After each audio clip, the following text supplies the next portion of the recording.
আসসালামু আলাইকুম।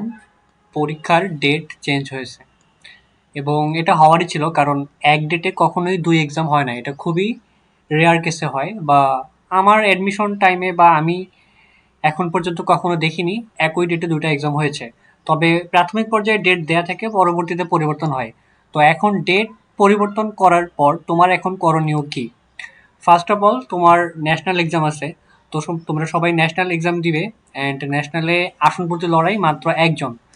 তাই ন্যাশনাল নিয়ে জাস্ট প্র্যাকটিস করলেই হবে। এবং আমাদের এখানে বিভিন্ন চ্যানেল আছে। এই চ্যানেলগুলোয় পোল চ্যানেল বলা হয়। এখানে তুমি খুব ইজিলি রিল্যাক্সে বিভিন্ন পোল সলভ করতে পারবে।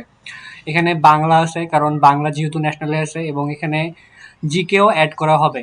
ইংলিশ কেয়ার আছে এখানে। বিভিন্ন যে পরীক্ষার অ্যাডমিশনের প্রশ্নগুলো আছে এগুলোই এখানে দেওয়া আছে। সো এগুলো তোমরা ব্যাখ্যা সহ পাবা। তাই এই সময় তোমাদের উচিত বেশি বেশি পোল সলভ করা। এবং তোমরা কেউ যদি এক্সাম দিতে চাও, ফ্রি এক্সাম, তাহলে আমাদের ওয়েবসাইটে যাবে।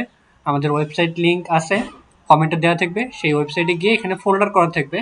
ধরো তুমি ন্যাশনালের এক্সাম দিবা, তো ন্যাশনালের ফোল্ডারে গিয়ে এখানে এখন পর্যন্ত একটা এক্সাম অ্যাড করা আছে, তবে এখানে আরো বেশি এক্সাম অ্যাড হবে।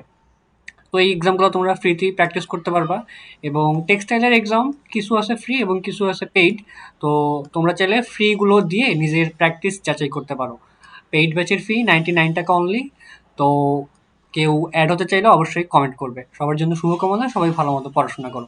আসসালামু আলাইকুম।